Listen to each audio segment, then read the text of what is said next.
Parece como si las personas desconocieran por completo la causa de sus problemas. Estas personas que han sido sabios en sus propios ojos y prudentes delante de sí mismos, en los últimos 100 años nos han profetizado cosas maravillosas para nuestro siglo y vamos a resolver todos nuestros problemas. Los pensadores victorianos, filósofos, poetas, políticos, agnósticos, lo decían todos ellos. El problema de los hombres y las mujeres, decían, era su extremada pobreza, y mientras hubiera pobreza, el crimen era inevitable. Pero una vez que las personas recibieran una educación mejor, una vez que tuvieran buenos salarios y viviendas en condiciones, todo se arreglaría. Bien, ya hemos resuelto la mayoría de esos defectos y, sin embargo, el problema es mayor que nunca. De hecho, ahora se nos dice que el aumento de la criminalidad se debe a la prosperidad. ¿Dónde está la sabiduría? ¿Dónde está la prudencia? Obviamente, las personas no entienden su problema y son menos capaces aún de descubrir un remedio. Me dicen que no debo criticar a los novelistas y dramaturgos modernos. Me dicen que son moralistas que intentan mejorar la situación. ¿Y cuál es su método? El método que utilizan para mejorar es describir. Pero, ¿de verdad se resuelve un problema simplemente describiéndolo? ¿Se mejora una situación simplemente haciendo un cuadro de ella? La tarea del moralista es resolver el problema, sacarnos del aprieto. No nos hacen falta más descripciones. Ya lo sabemos todo al respecto. No hace falta que nadie escriba un libro para decirnos cómo pecan las personas. Lo encontramos todo ello en la Biblia. Y no solo ahí, sino que todo el que haya vivido en este mundo sabe algo de eso. No necesitamos novelas, películas y obras de teatro que nos digan cómo se comportan las personas. Lo que queremos saber es cómo salir de nuestra confusión y de nuestro fracaso moral, cómo dejar de hacer las cosas mal, cómo ser liberados. Pero me dicen que las obras de los autores y dramaturgos modernos son muy realistas. De acuerdo, mas eso no supone diferencia alguna. ¿Qué pensarías si la próxima vez que cayeras gravemente enfermo, un médico te informara de tu temperatura, tu pulso, tu respiración, el color de la piel, la dilatación de tus pupilas, etcétera, describiera gráficamente tu afección y dijese que así es como te encuentras, muy mal, muy grave, y luego se marchara de casa? Esa no es una caricatura de los modernos eruditos a la violeta. Es exactamente lo que los humanistas nos dicen en la actualidad. Eso sí, admito que son grandes expertos a la hora de describir. Pueden decírnoslo todo acerca de nosotros y analizar nuestra afección. Ahí lo tienes, dicen, esa es tu situación. Pero no tienen nada que ofrecernos. ¿Por qué? Porque los seres humanos son lo más excelso de la creación y son ellos los que han fracasado.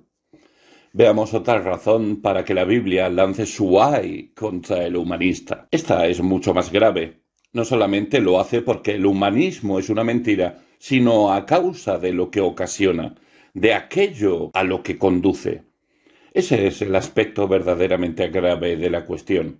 ¿En qué consiste, pues? En primer lugar, y antes que nada, en el orgullo en sí. El orgullo es el mayor pecado de todos. Ninguna otra cosa en el mundo tiene tanto potencial para ocasionar problemas.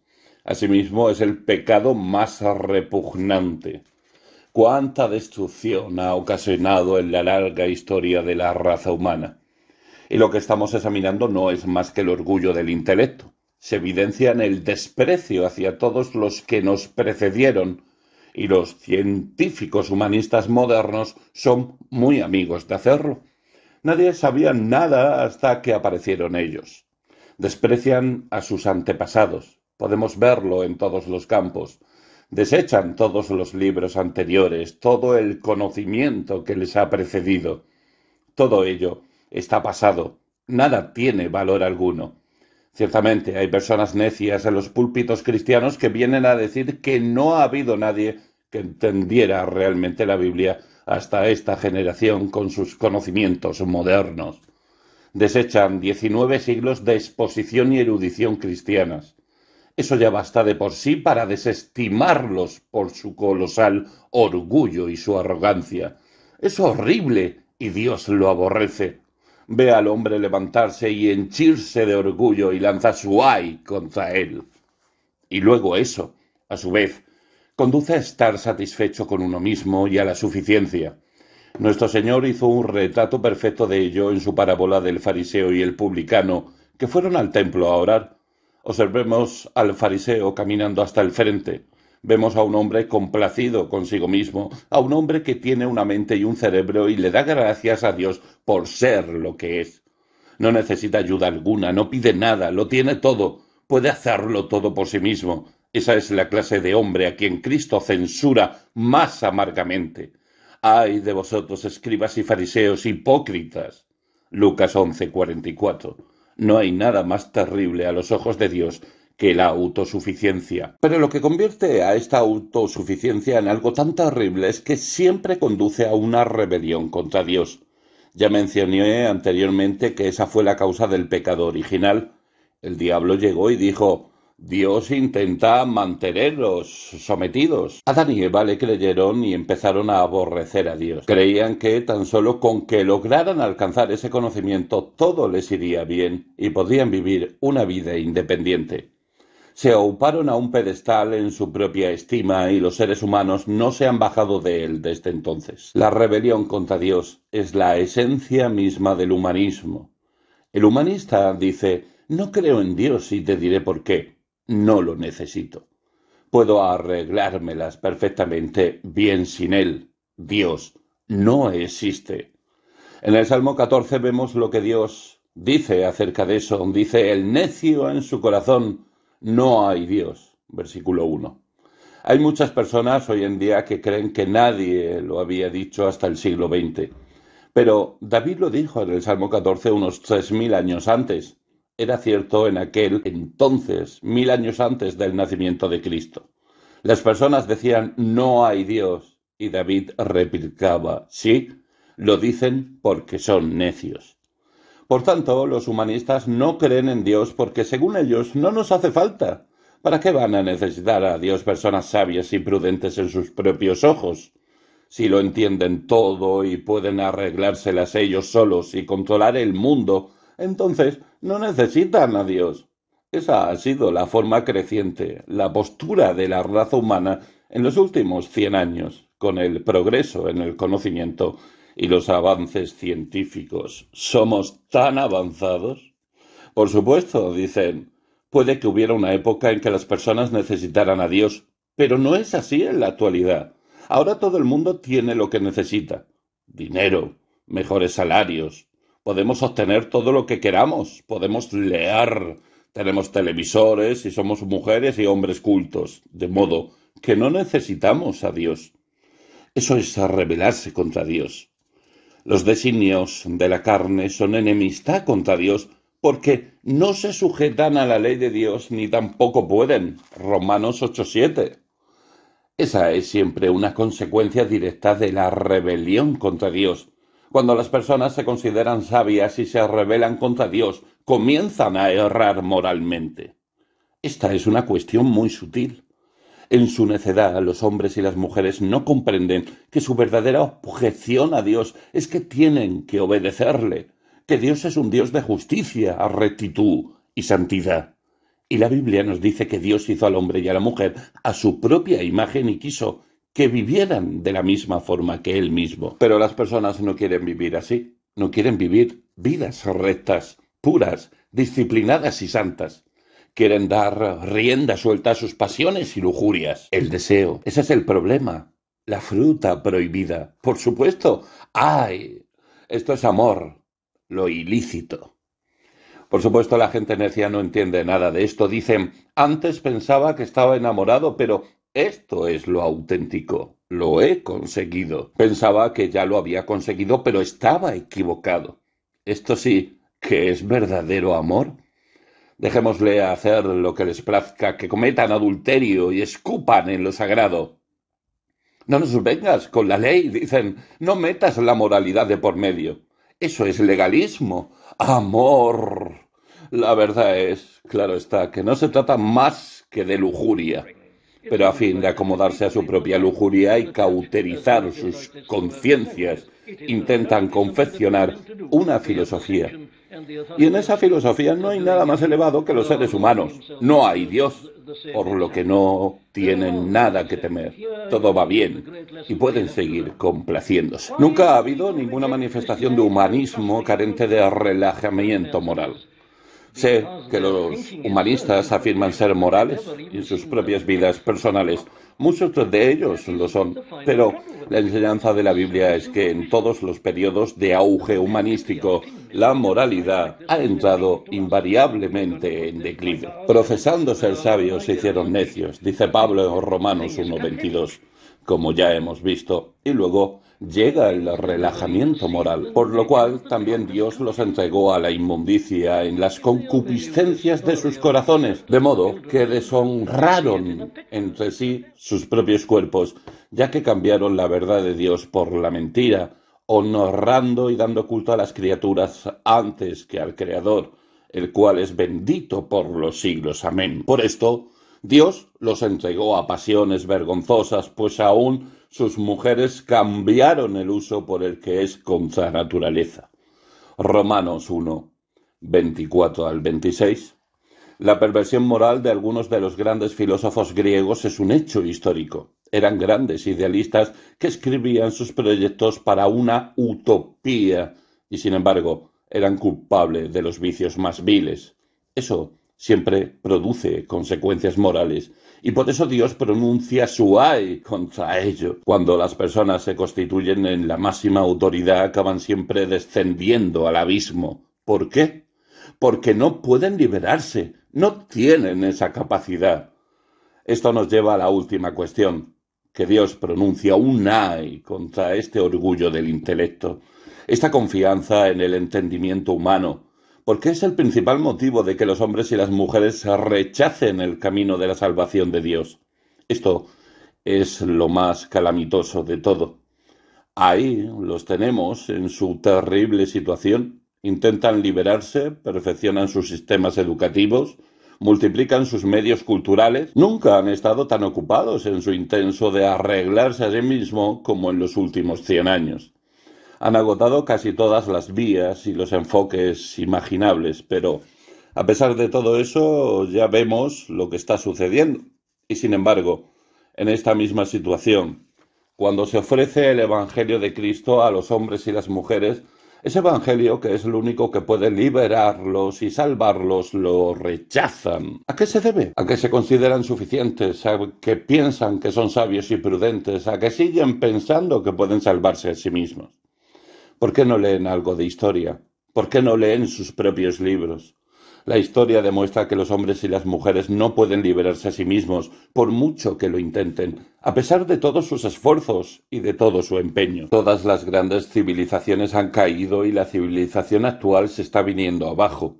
Pero las personas siguen rechazando el ofrecimiento del Evangelio, siguen riéndose de Cristo y ridiculizando la cruz. Escupen en los rostros de Dios y dicen que no lo necesitan. Este orgullo del intelecto es la maldición. El verdadero problema del género humano, dicen, no creo a menos que pueda entender. Quieren entender a Dios. Se creen tan grandes que pueden abarcar a Dios mismo, abarcar el infinito. Por tanto, al final, los hombres y las mujeres se encuentran bajo la ira y el ay de Dios porque rechazan su ofrecimiento, porque de tal manera amó Dios al mundo que ha dado a su Hijo unigénito para que todo aquel que en él cree no se pierda, mas tenga vida eterna. Porque no envió Dios a su Hijo al mundo para condenar al mundo, sino para que el mundo sea salvo por él. El que en él cree no es condenado, pero el que no cree ya ha sido condenado, porque no ha creído en el nombre del unigénito Hijo de Dios. Y esta es la condenación, que la luz vino al mundo, y los hombres amaron más las tinieblas que la luz, porque sus obras eran malas. Juan 3:16-19. Dios pronuncia un ay contra todo eso y veo cómo la catástrofe se acerca. Los hombres y las mujeres se están elevando en su orgullo como nunca lo habían hecho antes. Están orgullosos de su propia sabiduría, son sabios en sus propios ojos y prudentes delante de sí mismos. Dicen que no necesitan a Dios y que pueden manejar y organizar sus propios asuntos. Sostienen que pueden perfeccionar el mundo y se levantan y dicen todo esto mientras rechazan el Evangelio. Se burlan de él y blasfeman contra él. Son como el rico insensato que se dijo a sí mismo, felicitándose: Alma, muchos bienes tienes guardados para muchos años. Repósate, come, bebe, regocíjate. Lucas 12:19. Es un mundo bueno, dicen, felicitándose a sí mismos. Estamos pasando bien. Nunca había sido tan bueno. Pero Dios les dice: necio, esta noche vienen a pedirte tu alma. Lucas 12:20. ¿Qué pasaría si algunos científicos llevaran razón y a este universo no le quedaran muchos años para desaparecer? ¿Entonces qué? ¿Dónde está tu sabiduría y tu erudición? ¿Dónde quedan? Cuando Dios diga: ahora, esta noche debes abandonar este mundo, debes morir, ya sea por una infección vírica o por una bomba, no importa. Esta noche vienen a pedirte tu alma. ¿Qué pasará entonces? ¿Sabes a dónde vas? ¿Sabes lo que te sucederá tras la muerte? ¿Puedes decirme lo que sucederá en esa gran incógnita del más allá? Esto es sabiduría. ¿Qué soy? ¿Cómo vivo? ¿Cómo muero? ¿Qué me sucederá después? ¿Dónde está tu conocimiento? ¿De qué te jactas? El humanista no tiene nada, nada en absoluto, y Dios pronuncia sus ayes contra eso, y lo hace de una forma aterradora. Quiero citar algunos versículos del libro del Apocalipsis, el último libro de la Biblia, el libro que nos habla del día venidero en que Dios se levantará y dirá: esta noche a todo el universo. Y se nos dice que los grandes hombres de la tierra dieron voces diciendo: ¿qué ciudad era semejante a esta gran ciudad? Y echaron polvo sobre sus cabezas y dieron voces llorando y lamentando, diciendo: ay, ay de la gran ciudad, en la cual todos los que tenían naves en el mar se habían enriquecido de sus riquezas, pues en una hora ha sido desolada. Alégrate sobre ella, cielo, y vosotros santos, apóstoles y profetas, porque Dios os ha hecho justicia en ella. Y un ángel poderoso tomó una piedra, como una gran piedra de molino, y la arrojó al mar, diciendo: con el mismo ímpetu será derribada Babilonia, la gran ciudad, y nunca más será hallada. Apocalipsis 18, del 18 al 21. Y esta Babilonia de la civilización será destruida en una hora cuando Dios se levante. Ay de los sabios en sus propios ojos y de los que son prudentes delante de sí mismos. ¿Es esta la última palabra? Gracias a Dios, no. Pero sí es la última palabra en lo que al humanismo respecta. Está esencialmente equivocado. Es un fraude, es un engaño, es un fracaso. No puede hacer nada y acarrea la ira sobre sí. Pero sí se puede decir algo más. A pesar de esta locura de los hombres y las mujeres, a pesar del hecho de su ciega necedad, Dios tiene misericordia de ellos. Hay una respuesta para todo ello. El temor de Jehová es el principio de la sabiduría. Proverbios capítulo 9, versículo 10. Hay una respuesta. Es preciso despertar a las personas. Deben comprenderlo. Deben ver que son necias, que están equivocadas y su forma de ver la vida las llevará a un final trágico. Y deben someterse. El apóstol Pablo dice: si alguno entre vosotros se cree sabio en este siglo, hágase ignorante, para que llegue a ser sabio. Primera de Corintios 3, 18. La sabiduría humana no conduce a nada, pero existe esta sabiduría de Dios. Nosotros predicamos a Cristo crucificado, para los judíos ciertamente tropezadero y para los gentiles locura, mas para los llamados, así judíos como griegos, Cristo, poder de Dios y sabiduría de Dios. Primera de Corintios 1, 23 y 24. Pues ya que en la sabiduría de Dios el mundo no conoció a Dios mediante la sabiduría, agradó a Dios salvar a los creyentes por la locura de la predicación. Primera de Corintios 1, 21. Cuando los hombres y las mujeres habían fracasado por completo, Dios envió a su Hijo, nacido de mujer y nacido bajo la ley, para que redimiese a los que estaban bajo la ley. Gálatas 4, 4 y 5. ¿Qué es lo que hace falta, pues? Los que deseen ser sabios deben volverse como niños y aceptar que no saben nada. Que cada uno diga, no soy más que un niño. Pensaba que sabía, pero solo me estaba engañando a mí mismo. Estaba ebrio de mi propio intelecto. Cuando se trata de lo importante, veo que no sé nada acerca de mí. No entiendo la vida, no entiendo el mundo y no puedo hacer nada al respecto. No puedo dominarme y veo que todo va mal. Soy un necio, un niño, no sé nada. Afortunados los que llegan a esa postura. Si no os volvéis y os hacéis como niños, no entraréis en el reino de los cielos. Mateo 18:3. Y a tales personas Dios les dice, envié a mi Hijo unigénito para redimir a las personas como tú. Te has vuelto como un niño, de modo que te ofrezco el perdón libre en mi Hijo Jesucristo, que cargó con tus pecados en su cuerpo sobre el madero. Borraré todos tus pecados y será como si no hubieras cometido ninguno en toda tu vida. La sabiduría de Dios en Cristo. Esa es la manera de resolver el problema. Esta es la sabiduría celestial y divina.